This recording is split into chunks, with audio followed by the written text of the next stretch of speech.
مرد و زن بچے اور بچیاں بھی سبھی علم حاصل کرو، علم حاصل کرو، یہی فرمان رب، یہی قول نبی، یہی فرمان رب، یہی قول نبی، علم روبرو العالم الکبیر والفاضل اللبیب، مفسر قرآن، قابل صد احترام اور ایشیا کی عظیم ترین دینی درسگاہ دارالعلوم وقف دیوبند کے استاذ حدیث، استاذ الاساتذہ حضرت اقدس حضرت مولانا سکندر اعظم صاحب دامت برکاتہم العالیہ، میں انتہائی ادب کے ساتھ حضرت والا سے ملتمس ہوں کہ آپ تشریف لائے اور اپنے قیمتی ناصحانہ خطاب سے ہم سامعین کو محظوظ فرمائے۔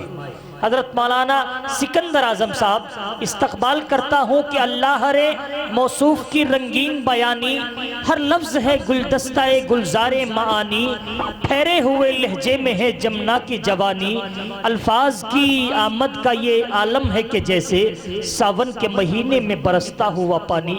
حضرت والا تشریف لائے اور اپنی قیمتی ناصحانہ خطاب سے ہم سامعین کو محظوظ فرمائے۔ جو ادھر ادھر کھڑے ہیں یا ٹہل رہے ہیں وہ بیٹھ جائے، اطمینان سے بیٹھ جائے، ماشاءاللہ اچھا مجمع بیٹھا ہوا ہے۔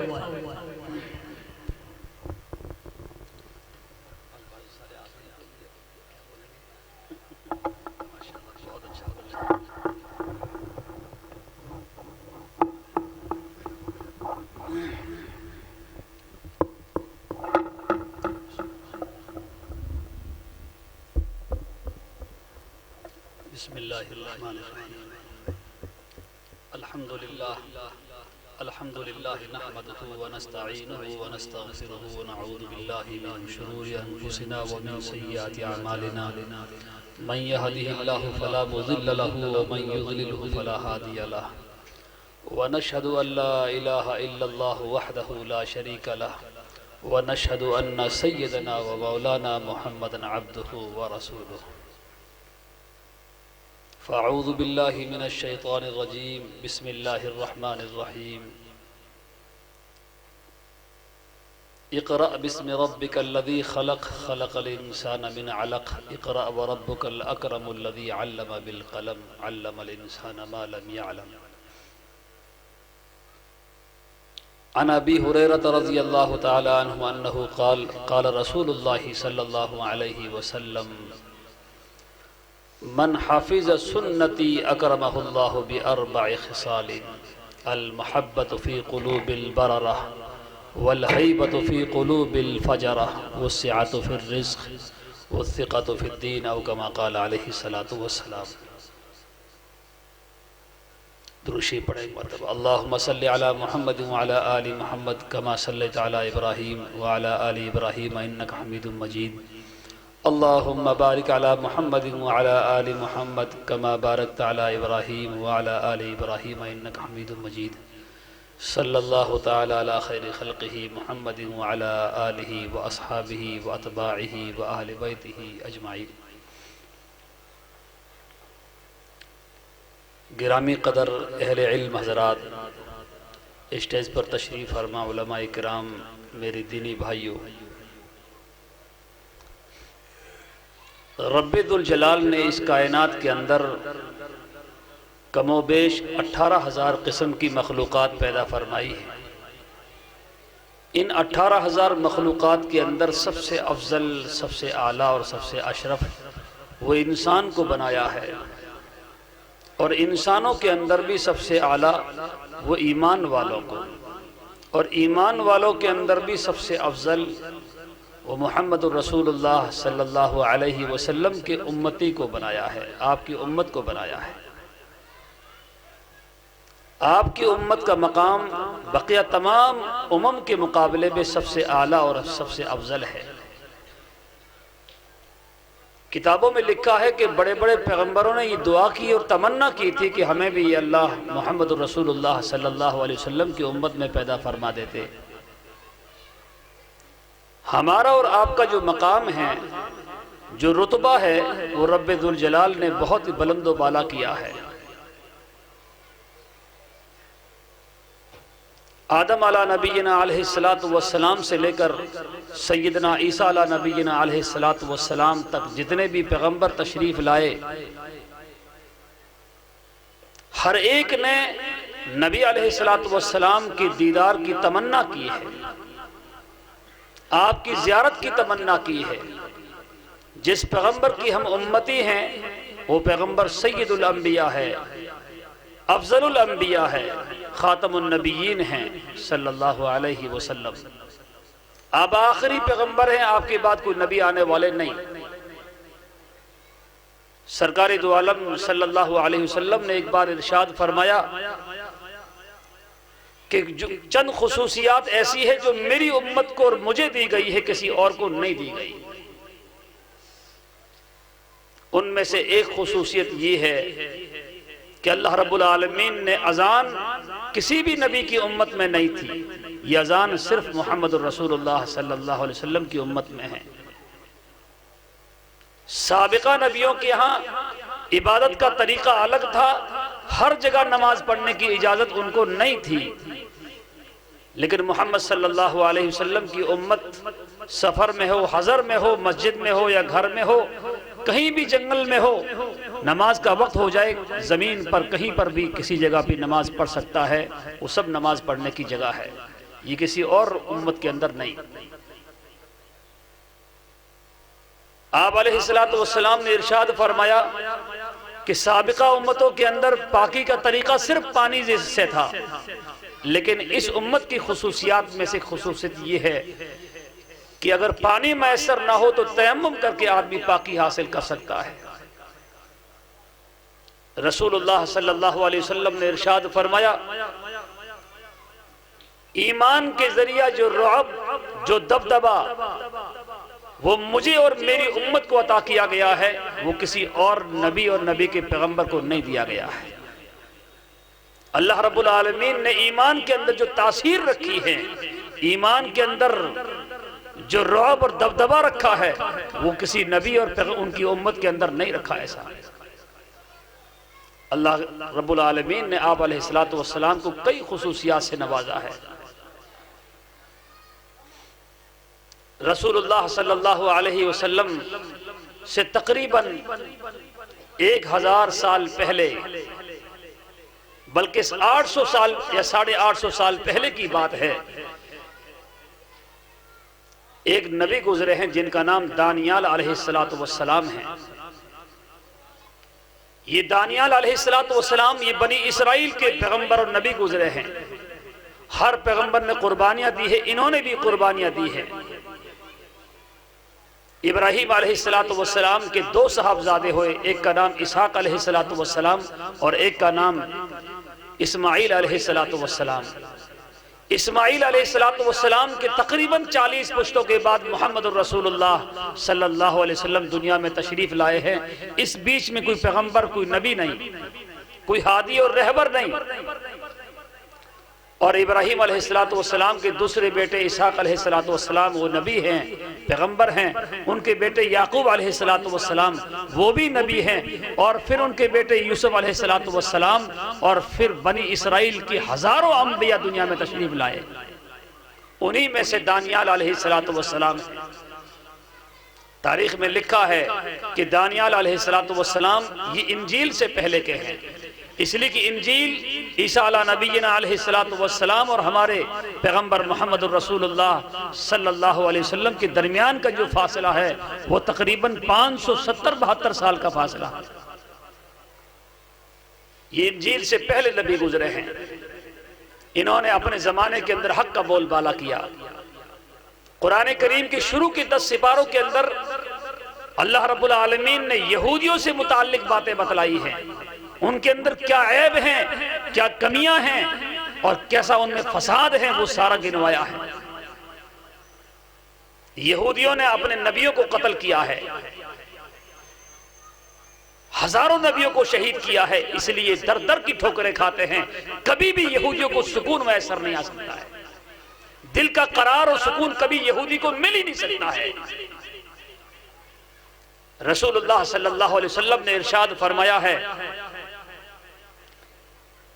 کہ جتنا اسلام کو اور مجھے اور صحابہ کو تکلیف یہودیوں نے دی ہے کسی اور نے نہیں دی ہے.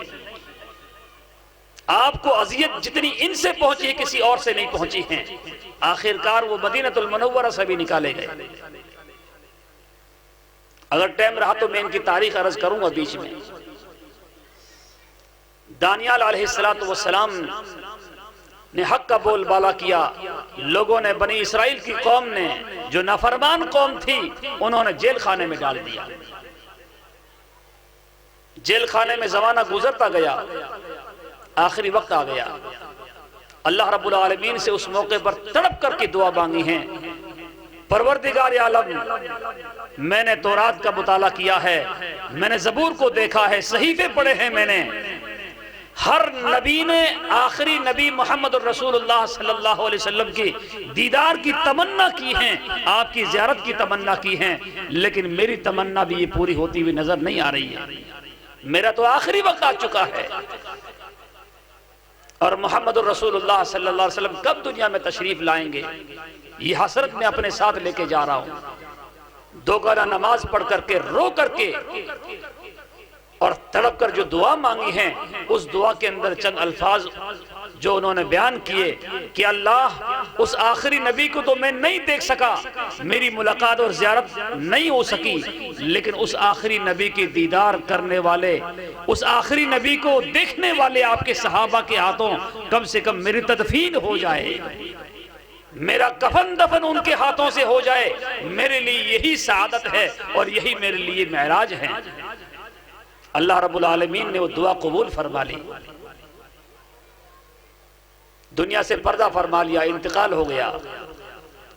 ان کے چاہنے والے قبیلے کے لوگ آئے اور ان کا جسم مبارک لے کر چلے گئے اور اپنے علاقے میں جا کر کے, اپنے گاؤں میں جا کر کے ایک تابوت لکڑی کی پیٹی کے اندر, تابوت کے اندر محفوظ کر دیا اور تبرک بنا کے رکھ لیا.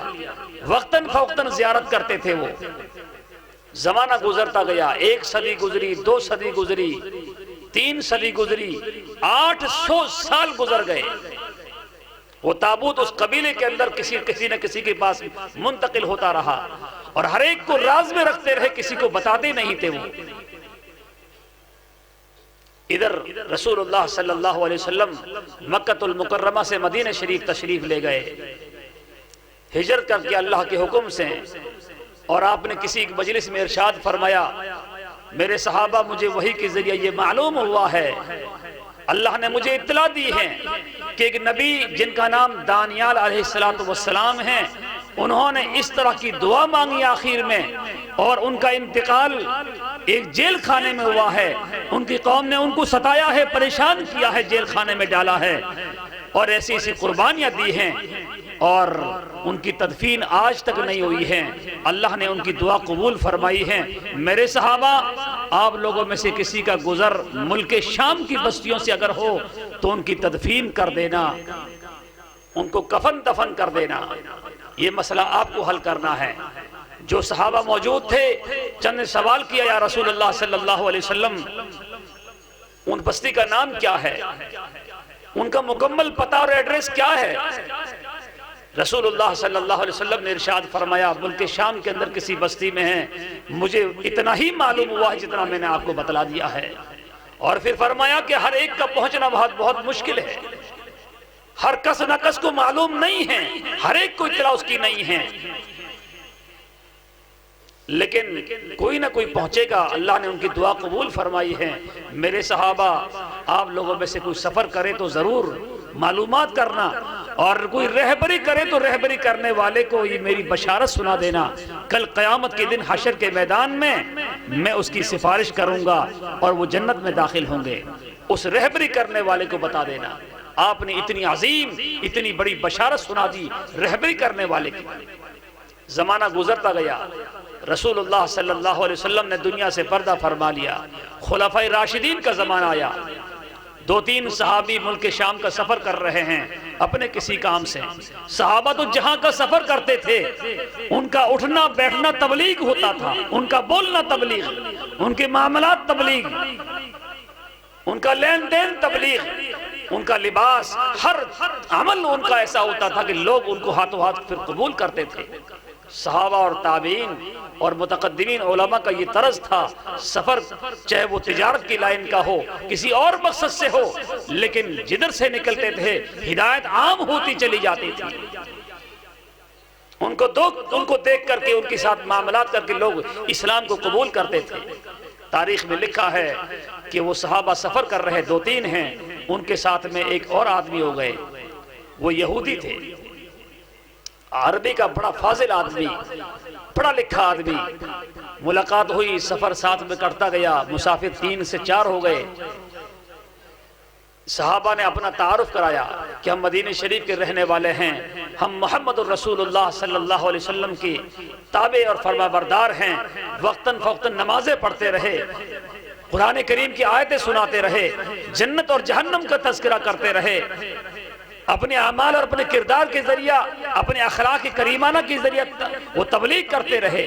سفر چلتا رہا، یہ یہودی بھی بہت متاثر ہوا، اتنا متاثر ہوا کہ یہ واقعتاً یہ لوگ ہیں کچھ،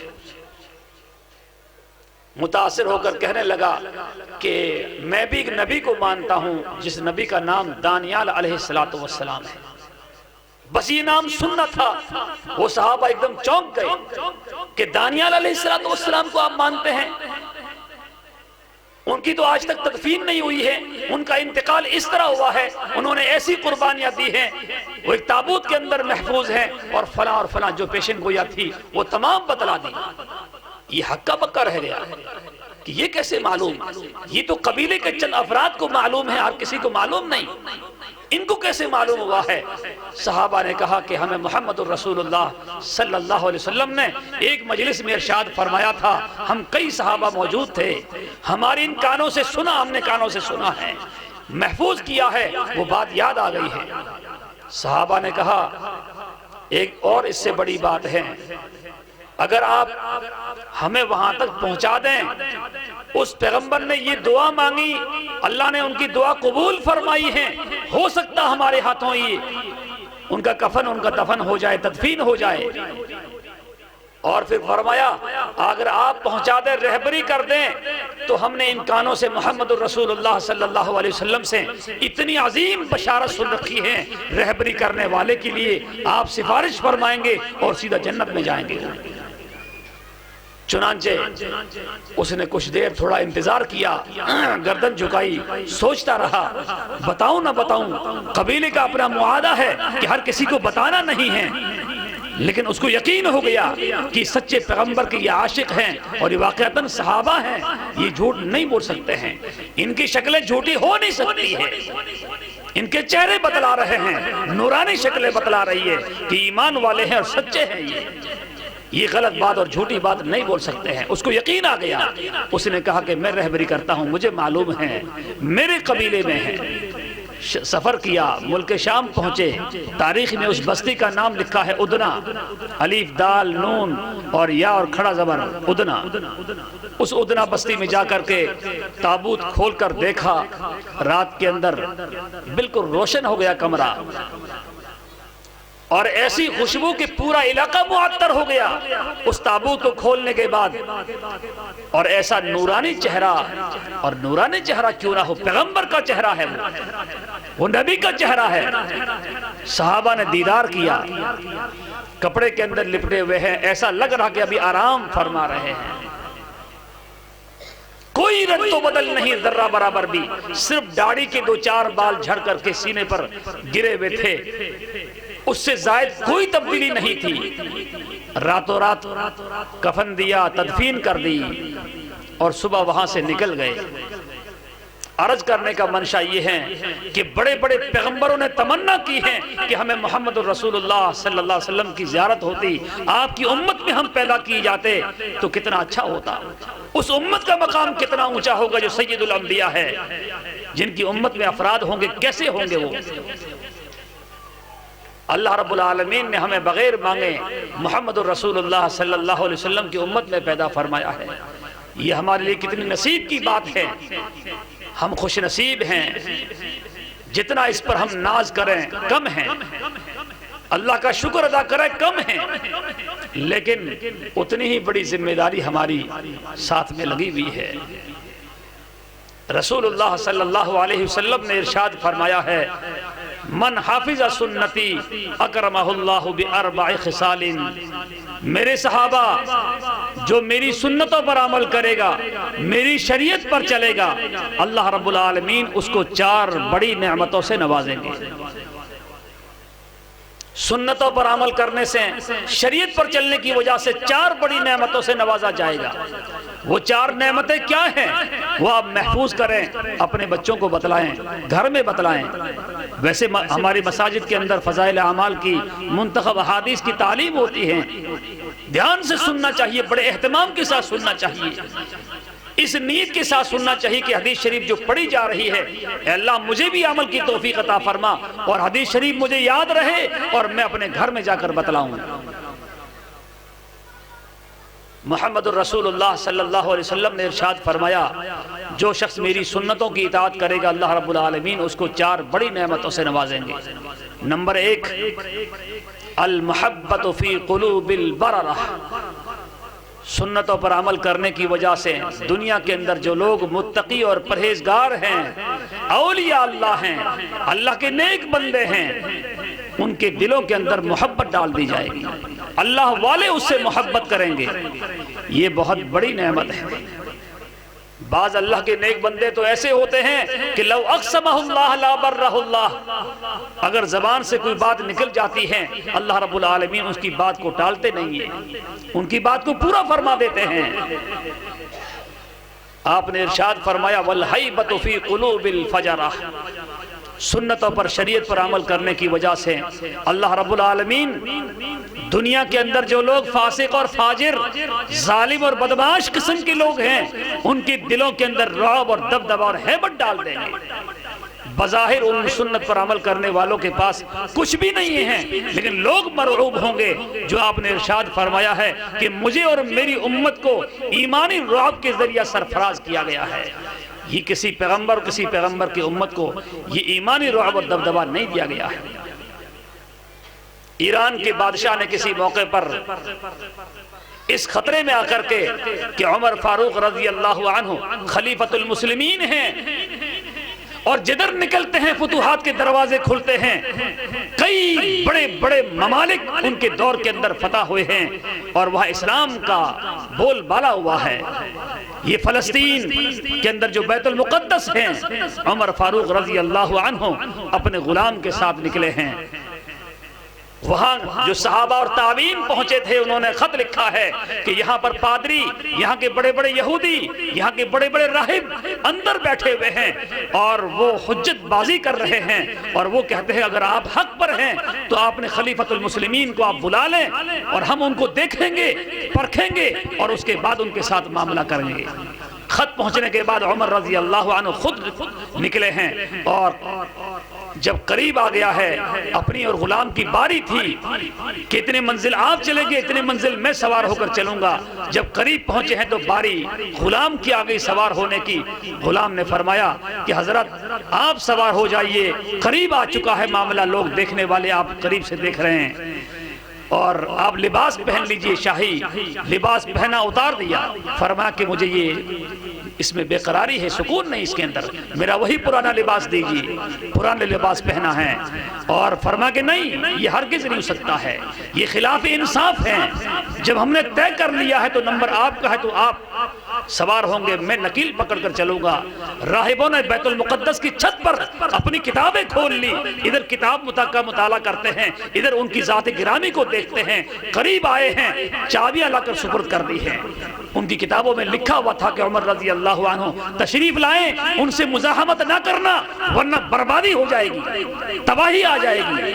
انہوں نے چابیاں سپرد کر دی، ان کو یقین تھا جو لکھا ہوا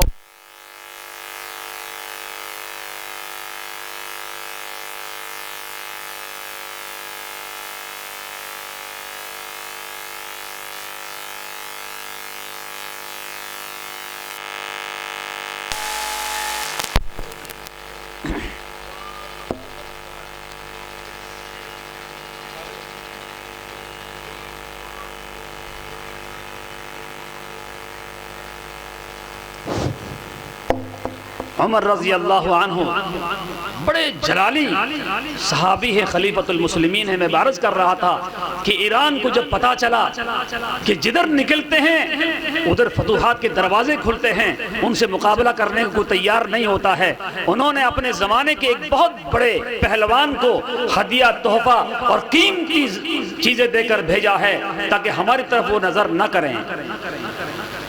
وہ پہلوان پہنچا ہے، مدینہ شریف کی طرف روانہ ہوا ہے، اور جب قریب پہنچا تو لوگوں سے معلوم کیا کہ مدینہ شہر جہاں راجدھانی ہے اسلام اور مسلمانوں کی، کتنی دور ہے وہ راجدھانی۔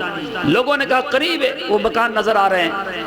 یقین نہیں آیا، ان کے ذہن کے اندر یہ تھا کہ بہت بڑا قلعہ ہوگا، اس کی چار دیواری ہوگی، فصیل ہوگی، اس کی چاروں طرف گھڑ سوار حفاظتی دستے دوڑ بھاگ رہے ہوں گے۔ اس نے کہا قلعہ تو کہیں نظر آ نہیں رہا ہے، اتنے بڑے بادشاہ، اتنا بڑا رعب کہ ان کا نام سن کر لوگ دبدبے میں آتے ہیں، یہ کیسے ہو سکتا ہے؟ دوسرے سے پوچھا، تیسرے سے پوچھا، جتنے راستے میں ملے سب نے کہا کہ مدینہ شریف تو قریب آ چکے ہیں آپ۔ اب اس کے پاؤں بھاری پڑنے شروع ہو گئے ہیں، اس کے اوپر ایمانی رعب اور دبدبہ ہو گیا ہے۔ اپنے وقت کا بڑا پہلوان ہے، چن کر کے بھیجا تھا، منتخب کر کے۔ وہاں جا کر پوچھا، کوئی مکان 2 منزلہ نہیں تھا، کچے مکان ہیں، جھونپڑیاں ہیں۔ مدینہ شریف کی مسجد جہاں پر صحابہ نماز پڑھتے تھے اور جس کی چھت بھی چھپر والی تھی، اور کوئی چیز نہیں ہے۔ جا کر پوچھا، کہا کہ عمر فاروق رضی اللہ عنہ وہ مسجد کے اندر تشریف فرما ہوں گے، وہاں فیصلے کر رہے ہوں گے۔ وہاں جا کر دیکھا کوئی نہیں، اس کو یقین نہیں آ رہا ہے، اپنے آپ کو ٹٹول کے دیکھ رہا ہے کہ میں سو رہا ہوں، خواب دیکھ رہا ہوں یا بھی حقیقت ہے، یہ کیا چیز ہے یہ؟ دوسرے سے پوچھا، تیسرے سے پوچھا، کہا کہ گھر پہ ہوں گے، لیکن گھر تو 2-3 جھونپڑیاں تھی، سامنے ایک چھپر تھا، وہاں بیٹھا کرتے تھے، وہاں بھی نظر نہیں آئے ہیں۔ پھر کسی نے کہا اگر یہاں بھی نہیں وہاں بھی نہیں ہے تو بیت المال کے پھر اونٹ چرا رہے ہوں گے جنگل کے اندر، فرصت کے اندر۔ خلیفۃ المسلمین ہیں، پہنچ گئے، جا کر دیکھا کہ اونٹ چر رہے ہیں، کوئی صاحب سو رہے ہیں، قدم آگے کو بڑھاتے ہیں، قدم پیچھے کو ہٹتا ہے، ہمت نہیں ہو رہی پہلوان کی۔ اور قریب جب بڑے ہیں تو قدموں کی آہٹ کو سن کر کے عمر رضی اللہ عنہ نے ایک دم جھجک کر کے اٹھے ہیں اور چوکنا ہو گئے ہیں، اپنی تلوار میان سے نکالی ہے، وہ سامنے والے وہیں پر گر گئے۔ جلدی سے قریب گئے، سنبھالا ان کو، مشکیزے سے پانی لے کر آئے، پانی پلایا، تسلی دی ہے، زبان میں لڑکھڑاہٹ ہے، بولنے کی ہمت نہیں ہے۔ پوچھا کیا بات ہے؟ پھٹے ہوئے کپڑے پہنے ہوئے ہیں، ایک لونگی ہیں، اور زمین پر ایک جھاڑ کے نیچے آرام کر رہے تھے، ایک اینٹ اور کسی چٹان کا تکیہ کا سہارا لے کر کے۔ درود شریف پڑھے ایک مرتبہ اللہ صلی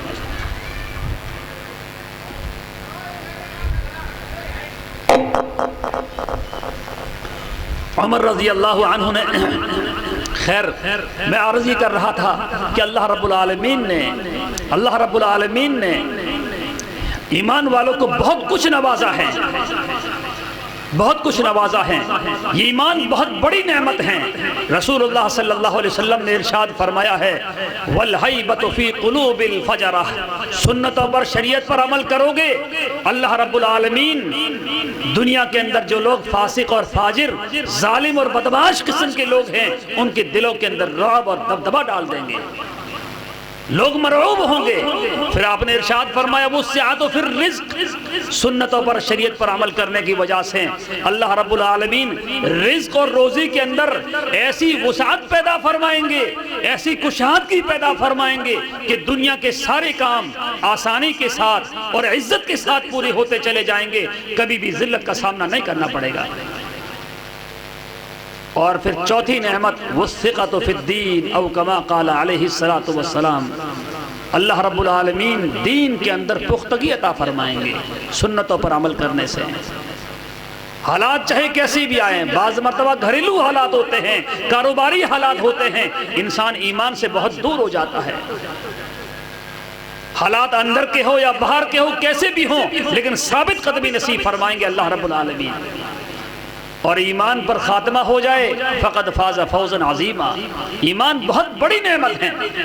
ایک جلسے میں جانا ہوا، رات کے 1-2 بج رہے ہوں گے، دعا ہوئی، ایک بڑے میاں کسی گاؤں کے اندر ہاتھ پکڑ لیا کہ مولوی صاحب، اور بالکل لرزہ طاری ہے، ہاتھ میں کپ کپی ہے، مولوی صاحب دعا کر دیجیے۔ میں نے پوچھا بابا کیا بات ہے؟ میں سمجھا شاید گھر میں ان کو روٹی کے اندر پریشانی ہو رہی ہوگی، ان کی بہویں وقت پر خدمت نہیں کرتی ہوگی، شاید ایسی گھریلو الجھن ہو۔ میں نے کہا بابا کیا بات ہے؟ وہ بڑی لجاجت کے ساتھ کہنے لگے مولوی صاحب گھر میں سب ٹھیک ہیں، کوئی بات نہیں ہے، بس آپ دعا کر دیں میرے لیے۔ کیا دعا کریں؟ کہنے لگے ایمان پر خاتمہ ہو جائے، ایمان پر خاتمہ ہو جائے، یہ میرے لیے دعا کر دیجئے۔ ایمان بہت بڑی نعمت ہے۔ ایمان کو بنانے کے لیے، ایمان کی حفاظت کے لیے یہ سارے مدارس ہیں، یہ مکاتب ہیں، یہ جماعتیں ہیں، جمعیتیں ہیں، سب کی محنت کا خلاصہ یہ ہے کہ جب تک ہم رہیں دنیا میں اسلام پر، شریعت پر رہیں، جب خاتمہ ہو تو پھر ایمان پر خاتمہ نصیب ہو۔ نبی علیہ السلام نے وہ دعا جو ہمیں سکھلائی ہے، جو ہم جنازے کے اندر پڑھتے ہیں آخر میں، اللہم من احییتہ منا فاحیہ علی الاسلام، یا اللہ جب تک تو دنیا میں ہمیں زندہ رکھے شریعت پر، سنتوں پر عمل کی توفیق عطا فرما، ومن توفیتہ منا فتوفہ علی الایمان، یا اللہ جب خاتمہ ہو تو پھر ایمان پر خاتمہ نصیب فرما۔ سہارنپور سے آگے ایک رائے پور ہے، اللہ والوں کی بستی ہے، سب لوگ علماء جانتے ہیں، جاتے بھی ہیں، مجھے بھی شوق تھا، میں کئی بار گیا وہاں پر۔ وہیں پر قریب میں ایک کوئی بڑے بزرگ اس زمانے میں رہتے تھے، 2-4 سال پہلے کی بات ہے، سائیں عبداللہ کے نام سے۔ میں نے ان کی بڑی کرامتیں سنی، کئی علماء جانتے ہیں، اور جن لوگوں نے ان کی زیارت کی ہے، کبھی پہاڑوں میں، کبھی جنگل میں، کبھی کہیں رہتے تھے، لوگ ان کو تلاش کرتے تھے۔ کسی کی گاڑی آئی، اشارہ کیا، بیٹھ گئے، ڈرائیور کی آنکھ پر ہاتھ رکھ دیا اور کہا ریس لگا، اور جو 2 گھنٹے کا سفر تھا وہ 10 منٹ میں پورا ہو گئے۔ کئی ایسے واقعات ان کے سنے میں نے، تو میرے دل کے اندر بھی آیا کہ ملاقات ہونی چاہیے۔ مفتی عبدالقیوم صاحب رائے پوری رحمۃ اللہ علیہ کے انتقال کے بعد میں ہم لوگ تعزیت کے لیے دیوبند سے پہنچے، چند علماء تھے مختلف علاقوں کے۔ میں نے فجر کے بعد میں نے ان سے بات رکھی کہ حضرت یہاں سائیں عبداللہ رہتے ہیں، اللہ والے بڑے بزرگ ہیں اور جلالی بزرگ ہے، وہ تقریباً 80-82 سال کی ان کی عمر تھی، بڑھاپا تھا، کیا ملاقات ہو سکتی ہے؟ تو وہاں کے علماء نے دلچسپی لی اور کسی گاؤں والے کو فون کیا، تو اس نے کہا کہ ہمارے گاؤں کے اندر زید پور گاؤں کا نام ہے، وہاں موجود ہیں آج۔ ہم لوگ گاڑی کر کے 8-10 علماء تھے، چلے گئے اور وہاں جا کر کے درخواست رکھی، چھوٹی سی بستی۔ ان لوگوں نے کہا کہ حضرت ملاقات نہیں کرنا چاہتے ہیں، اور فرمایا کہ کیوں آ رہے ہو یہاں ملاقات کے لیے؟ جاؤ اپنے کام کرو، جمعے کا دن ہے، جو جمعے کی تیاری کرو۔ ہمارے چہرے اتر گئے، کیا کریں؟ درود شریف پڑھنے لگ گئے۔ درود شریف بڑی فضیلت والی چیز ہے، ہر مرض کی دوا صلی علی صلی اللہ علیہ وسلم۔ درود شریف کثرت سے پڑھنا چاہیے۔ ایمان والا جب ایک مرتبہ درود شریف پڑھتا ہے، 10 رحمتیں نازل ہوتی ہیں، 10 برکتیں نازل ہوتی ہیں، 10 گناہ معاف ہوتے ہیں، 10 درجات بلند ہوتے ہیں۔ اور سب سے بہترین درود شریف درود ابراہیم ہے، جو ہم نماز میں پڑھتے ہیں، اور مختصر پڑھنا چاہے تو صلی اللہ علیہ وسلم ہے۔ اور بھی کئی قسم کی درود شریف ہیں، کوئی عمل قابل قبول ہو یا نہ ہو، درود شریف والا ایسا عمل ہے کہ اللہ رب العالمین اس کو ضرور قبول فرماتے ہیں۔ خیر درود شریف پڑھتے رہے، چھوٹی سی مسجد ہے، لوگوں نے بھی کہا کہ مولوی صاحب کیوں رکے ہو، یا چلو یہاں سے، نماز پڑھنے کی یہاں پر اجازت نہیں ہے۔ میں نے کہا وہ کیوں؟ کہ آپ کی گاڑی کے جو ڈرائیور ساتھ میں جو آئے ہیں وہ خلاف شریعت ان کا لباس پہنا ہوا ہے، ان کے چہرے پر داڑھی نہیں ہے، حضرت نے منع کر رکھا ہے کہ جو خلاف شریعت کوئی آئے اس کو یہاں نماز پڑھنے مت دینا۔ اب ہمیں پریشان ہو گئے، ساتھیوں نے دوبارہ درخواست رکھی، کہنے لگے کہ ایک دیوبند سے مولوی صاحب آئے ہیں، کم سے کم ان سے ملاقات کر لیں، ہم لوگ تو اسی علاقے والے ہیں، پھر کبھی آ جائیں گے۔ تو کہا صبح لاؤ۔ اب مجھے اشارہ کیا، میں بھاگتا ہوا گیا، ایک کمرہ آگے جھونپڑی سی بنی بھی تھی، چھپر تھا، کھاٹ کے اوپر بیٹھے ہوئے بوڑھے آدمی۔ مجھے کہا کہ کیوں آئے یہاں پر؟ میں نے حضرت آپ کی ملاقات کے لیے۔ باہر کھڑے رہو، کس سے بیعت ہیں؟ میں نے بتایا حضرت مولانا سالم صاحب رحمۃ اللہ کہ وہ کن سے بیعت ہے؟ میں نے کہا قاری محمد طیب صاحب رحمۃ اللہ علیہ، جو دارالعلوم دیوبند کے 60 سال محترم رہے۔ وہ کن سے بیعت ہے؟ میں نے کہا مولانا اشرف علی تھانوی رحمۃ اللہ علیہ۔ کہ پھر کیوں آئے یہاں پر؟ تو میں نے کہا آپ کی زیارت اور ملاقات کے لیے دعا لینے کے لیے کہ سب کو بلاؤ۔ ہم لوگ سب اندر آ گئے، کافی دیر بیٹھے، بہت تفصیلی مجلس ہوئی ہے۔ میں نے ان کی 23 باتیں لکھی ہے اپنے ڈائری کے اندر۔ ایک بات میں سناتا ہوں، انہوں نے خاص طور پر جو توجہ دلائی، اور جتنے علماء تھے، کہا کہ آپ لوگ مدرسوں میں پڑھاتے ہیں، عوام میں جلسوں میں جاتے ہیں، فرمانے لگے اس ایمان والے کی کامیابی کا راز دنیا کے اندر بھی اور آخرت کے اندر بھی محمد رسول اللہ صلی اللہ علیہ وسلم کی سنتوں کے اندر ہیں۔ آپ کی شریعت اور آپ کی سنتوں سے ہٹ کر کے کامیابی نہیں مل سکتی ہے، قرار نہیں مل سکتا ہے، سکون نہیں مل سکتا ہے۔ آپ سنتوں کی تبلیغ کریں، سنتیں بدلائیں، شریعت کی باتیں بتلائیں۔ میں نے اس بات کو بھی نوٹ کیا۔ اتنے میں دودھ آ گیا، ہم سب کو دودھ پلایا۔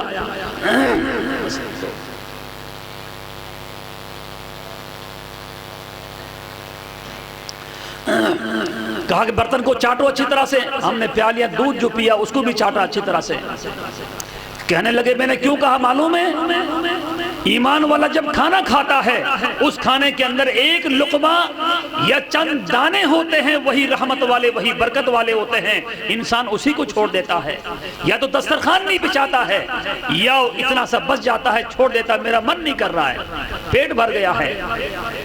انسان کو ایسا نہیں کرنا چاہیے، جتنا کھانا ہے اتنا ہی اپنے پلیٹ میں لینا چاہیے۔ چھوٹی چھوٹی باتیں بتلائی ہیں۔ کوئی بھی سنت ایسی نہیں ہے جس سنت کے اندر حکمتیں نہ ہو، راز نہ ہو۔ خیر کافی دیر بیٹھے، ایک صاحب نے تعارف کرایا اور کہنے لگے کہ حضرت یہ صاحب جو بیٹھے ہوئے مزاحِ العلوم کے فارغ ہیں، اتفاق سے مزاحِ العلوم کے فارغ بھی تھے، کہہ رہے یہ ندوے کے فارغ ہیں، یہ گنگو سے فارغ ہیں، اور میرا نمبر آیا کہیں دیوبند سے فارغ ہیں۔ ہم سامنے نیچے بیٹھے ہوئے، کھاٹ سے نیچے، وہ حضرت اوپر بیٹھے ہوئے تھے۔ ایک دم جلال آیا اور جلال کے اندر چھڑی اٹھائی اور میری طرف کھینچ کر کے ایسا لگا شاید میری کمر توڑ دیں گے یہ۔ فرمایا کیا ہوتا ہے فارغ؟ فارغ اب میں نے گردن نیچی کر لی، نگاہیں جھکا لی، میں کیا بولوں؟ پھر میں نے نگاہ اٹھائی، اوپر دیکھا، کیا ہوتا ہے فارغ؟ وہی جلال اور ہاتھوں کے اندر راشا، رونگٹے کھڑے ہو گئے۔ فارغ مدینہ شریف کے فارغ، مصر کے فارغ، دیوبند کے فارغ، کوئی فارغ نہیں ہے جب تک کہ ایمان پر خاتمہ نہ ہو۔ کوئی فارغ نہیں ہے جب تک کہ ایمان پر خاتمہ نہ ہو۔ رونگٹے کھڑے ہو گئے۔ اصل محنت تو ایمان کی ہے، ایمان پر خاتمہ نصیب ہو جائے تو بہت بڑی کامیابی ہے۔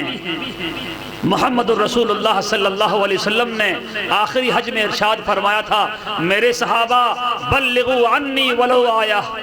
آخری حج میں آپ نے فرمایا جو ایمان اور جو اسلام کی باتیں قرآن کریم جو تم تک پہنچ چکا ہے، اب تمہاری ذمہ داری بنتی ہے اگلوں تک پہنچانے کی۔ رسول اللہ صلی اللہ علیہ وسلم نے مسجد نبی شریف کی بنیاد رکھی ہے، مسجد تعمیر ہو رہی ہے، لیکن آپ کو فکر لاحق ہوئی کہ اللہ یہ مسجد تو بن رہی ہے رب کو راضی کرنے کے لیے، عبادت کرنے کے لیے، لیکن رب کو راضی کرنے کا کیا طریقہ ہے، کیا فرائض ہے، کیا واجبات ہے، کیا سنن ہے، یہ تو معلوم نہیں میرے صحابہ کو۔ اور علم کے بغیر تو رب کی عبادت کیسے کرے گا؟ علم کے بغیر تو معرفت حاصل نہیں ہو سکتی ہے۔ آپ نے ایک مدرسہ قائم کیا ہے صفہ نامی چبوترا، جو آج بھی مسجد نبی شریف کے اندر آ گیا۔ اب تو وہ صاحب ایمان والے جاتے ہیں، حج کرنے والے وہاں نفلیں پڑھتے ہیں، عبادت کرتے ہیں۔ اللہ رب العالمین ہمیں بھی وہاں کی حاضری نصیب فرمائے اور بار بار وہاں کی زیارت نصیب فرمائے۔ وہاں سے آغاز ہوا ہے اسلام کا، سب سے ہجرت کرنے کے بعد سب سے پہلا مدرسہ ہے صفہ نامی چبوترا۔ عمر فاروق رضی اللہ عنہ کا دور آیا ہے، 2-4 منٹ کے اندر بات پوری کر رہا ہوں میں۔ ان کا دور آیا، ان کے پاس ایک خط آیا ہے ایک، اور اس خط کے اندر کمانڈر نے یہ لکھا کہ ہماری فوجیں فلاں فلاں ملک کی سرحدوں پر ہے، ہم خالی ہے اس وقت میں، ہمارے پاس کوئی کام نہیں، ہم کیا کریں؟ عمر رضی اللہ عنہ نے ایک پرچہ لکھا، اس میں لکھا قرآن شریف یاد کرنے میں لگ جائیں۔ یہ پرچہ وہاں پہنچا، تاریخ شاہد ہے کہ اس پیغام کے پہنچنے کے بعد 10,000 نے قرآن شریف یاد کیا ہے، حفظ کیا ہے۔ وہ صحابہ و تابعین جوان ہیں یا 1.5 عمر والے ہیں، وہ بچے نہیں ہیں۔ قرآن کریم کے 10,000 حافظ بنے ہیں اس پیغام کے پہنچنے کے بعد میں. ایسی انہوں نے محنت کی ہے. اسلام پھر پہنچتے پہنچتے ہمارے اس ملک میں پہنچا. یہاں مدرسے قائم ہوئے, مکاتب قائم ہوئے, اور ایک زمانہ پھر انگریز کا آیا. انگریز کے زمانے میں 1 صدی بیتنے کے بعد پھر ایک دور ایسا آیا 1857 کے اندر. انگریز کے یہاں ایک طے ہوا, مشورہ ہوا کہ ہم اس وقت تک, کسی دانشور نے کہا کہ ہم اس وقت تک اپنے مشن کے اندر کامیاب ہو نہیں سکتے ہیں. ہم 1 صدی گزر چکی ہیں. یہاں کے ایمان والوں کو ہم عیسائی کیسے بنائیں, ان کے ایمان پر ڈاکہ کیسے ڈالیں. ہم پوری صدی کے اندر اتنا بڑا بجٹ خرچ ہوا ہے, اب تک ایک عیسائی بھی نہیں بنا سکے ہیں. کیا وجہ ہے؟ ایک دانشور نے کہا کہ میں اس کی وجہ اور حل بتلاتا ہوں. یہاں پورے ملک کے اندر مدارس قائم ہیں, مساجد قائم ہیں, آباد ہے. ہر مسجد کے اندر مکتب بھی ہیں, چھوٹے بڑے مدرسے مکاتب بھی ہیں. جب تک یہ مدارس آباد رہیں گے, حافظ قرآن تیار ہوتے رہیں گے, عالم تیار ہوں گے, محدثین تیار ہوں گے, بڑے بڑے مفتی تیار ہوں گے. یہ اسلامی کارخانے ہیں, یہ فیکٹریاں ہیں علماء اور محدثین تیار کرنے کی. جب تک یہ آباد رہیں گے, ہر مسجد کے ممبر و محراب کو اچھے حافظ, اچھے قاری, اچھے مفتی ملیں گے. اور ان کے اسلام والوں کا نظام ہے کہ جمعے کے دن سب لوگ جمع ہوتے ہیں اور ان کا امام صاحب ان کو دین کی باتیں, ایمان کی باتیں سناتے ہیں, امن کا پیغام عام کرتے ہیں. ان کا ایمان تازہ رہتا ہے. ہم کامیاب نہیں ہو سکتے ہیں. چنانچہ اس زمانے کے اندر مدارس ختم کیے گئے, ہزاروں مدارس. دہلی کے اندر 4,000 مدرسے تھے, 2-4 باقی رہ گئے تھے. حضرت مولانا قاسم نانوتوی رحمت اللہ علیہ نے, مولانا رشید احمد گنگوہی رحمت اللہ علیہ نے 1866 کے اندر دارالعلوم دیوبند کی بنیاد رکھی اور ایک ایسی تحریک چلائی, مدارس قائم کی. اور دوسرے مشن یہ تھا کہ جہاں کہیں بھی ایمان والے بستے ہیں وہاں ان کو ایمان محفوظ رہے, ایمان مضبوط ہو اور ایمانی ترقی ہو, نسلوں کے اندر ایمان زندہ رہے, مسجدیں آباد رہے. اس کے لیے ہمیں فکر کرنی ہے, ہمیں علماء دینے ہیں, ہمیں بڑے بڑے حافظ اور قاری اور مفتی اور قاضی بنا کر دینے ہیں. چنانچہ اس فکر کے اندر, اس مشن میں کامیابی ملی. آج الحمدللہ ثم الحمدللہ ہمارے اس موجودہ ملک کے اندر دارالعلوم دیوبند کے طرز پر چلنے والے بڑے بڑے مدارس 17,000 سے زائد الحمدللہ. چھوٹے چھوٹے مکاتب اور مدارس یہ ہزاروں نہیں, یہ لاکھوں کی تعداد میں ہیں. ہمارے بزرگوں نے بڑی قربانیاں دی ہیں, لیکن یہ قربانیاں صرف علماء ہی کی نہیں, مسلمانوں کی بھی ہے, عوام کی بھی ہے. جب بھی کسی عالم نے ان کو آواز دی ہے, عوام نے لبیک کہا ہے, کندھے سے کندھا ملا کر کے ساتھ دیا ہے. ہر موقع پر مسجد بننی ہو, مسجد بننی ہو, کوئی تبلیغ جماعت کا اجتماع ہو, ہر موقع ہر محاذ پر مکمل ساتھ دیا ہے الحمدللہ. اپنے ایمانی جذبات کا اظہار کیا الحمدللہ. کسی ملک میں اتنے حافظ قرآن نہیں ہیں جتنے حافظ قرآن ہندوستان کے اندر الحمدللہ موجود ہیں. آپ کا پیسہ خرچ ہوا ہے اور پوری دنیا کا سروے ہوا ہے, ہندوستان سے زیادہ کسی ملک میں حافظ نہیں, اور پھر یو پی سے زیادہ اور خصوصاً اس علاقے سے زیادہ کسی ملک میں اتنے حافظ قرآن نہیں ہیں الحمدللہ. ایک طرف تو یہ محنت ہوئی اور ایک طرف حضرت مولانا الیاس صاحب رحمت اللہ علیہ نے ایک چلتا پھرتا مدرسہ قائم کیا تبلیغ جماعت کی شکل میں. اس کا فیض بھی پوری دنیا کے اندر عام ہوا ہے. ایسی ایسی کارگزاریاں ہیں جن کارگزاریوں کو سن کر کے ایمان تازہ ہوتا ہے. ہزاروں لوگوں نے اسلام قبول کر لیا ہے. اس لیے میں اپنے تمام احباب سے درخواست کرتا ہوں کہ آپ حضرات جماعتوں کے اندر بھی اپنا وقت دیں, خصوصاً اپنے مکاتب کو, اپنے مدارس کو مضبوط کریں, اپنے محلے کا سروے کریں. کتنے بچے ایسے ہیں جو اب تک مدرسوں میں نہیں جاتے ہیں, چھوڑ دیا ہے بیچ میں, اسکول میں نہیں جاتے ہیں, کیا وجہ ہے؟ ایک بات بیچ میں عرض کر دوں, بات یاد آ رہی ہے, سوال پیدا ہوتا ہے کہ ہم اپنے بچوں کو صرف دینی تعلیم دیں, ہندی انگریزی اسکول کی تعلیم نہ دیں؟ ایسا بالکل نہیں ہے. محمد الرسول اللہ صلی اللہ علیہ وسلم نے ایک موقع پر ارشاد فرمایا, میرے صحابہ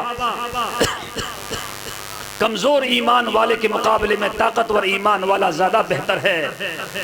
اور پھر فرمایا کہ ایک زبان جاننے والے کے مقابلے میں 2 زبان جاننے والا بہتر ہے, اور 2 کے مقابلے میں 3 زبان, اور 3 کے مقابلے میں 4 زبان جاننے والا زیادہ بہتر ہے. فرمایا میرے صحابہ اپنی مجلس میں، ہے تم میں سے کوئی عبرانی زبان جاننے والا؟ ہے تم میں سے کوئی ملک روم کی بادشاہ کی زبان کو جاننے والا؟ ہے تم میں سے کوئی ملک ایران کی اور فارس کی بادشاہ کی زبان کو جاننے والا؟ ایک صحابی کھڑے ہوئے، فرمایا کہ میں عرض کیا میں جانتا ہوں۔ آپ نے شاباشی دی ہے، آپ نے تو کئی زبانیں سیکھنے کی ترغیب دی ہے، ہندی ہو انگریزی ہو، دنیا کے اندر کئی زبانیں ہیں، کوئی بھی زبان سیکھے، نیت یہ ہو کہ اس کے ذریعے ہم صحیح پیغام کو عام کریں گے، ہم شریعت کا پیغام کو عام کریں گے، ہم ملک کے اندر امن کے پیغام کو عام کریں گے، ہم بھائی چارگی اور محبت کے پیغام کو عام کریں گے۔ اگر یہ نیت ہو تو کوئی بھی زبان سیکھے اس پر بھی اجر ملے گا۔ اللہ رب العالمین ہمیں اپنے علماء کی قدر کرنے کی توفیق عطا فرمائے۔ آپ صبح سے لے کر اب تک کتنے بچوں کی نظمیں نعتیں آپ نے سنی ہوگی اور آپ نے ان کو انعام دیا ہوگا۔ بے شک اپنے بچے ہیں، محلے کے ہیں، بھتیجے رشتہ دار ہیں، وہ بچے انعام کے لائق ہیں۔ پہلے ایسے نہیں تھے، لیکن ان لوگوں نے محنت کی کہ آج یہاں پر اسٹیج پر کھڑے ہو کر مائک کے سامنے کھڑے ہونے کی صلاحیت ان کے اندر پیدا ہوئی ہے۔ لیکن اس سے کہیں زیادہ لائق ستائش اور بہترین مبارکبادی کے لائق وہ ان کی اساتذہ کرام، ان کے پڑھانے والے ہیں، جنہوں نے ان بچوں پر محنت کی ہے، ان کے لیے دعائیں بھی کی ہیں اور اپنا رات دن ایک کیا ہے اور بچوں کو اس لائق بنایا ہے۔ اللہ رب العالمین ہمیں ان اہل علم علماء کی قدر کرنے کی توفیق عطا فرمائے۔ اسی پر میں اپنی بات ختم کرتا ہوں۔ وآخر دعوانا الحمدللہ رب العالمین۔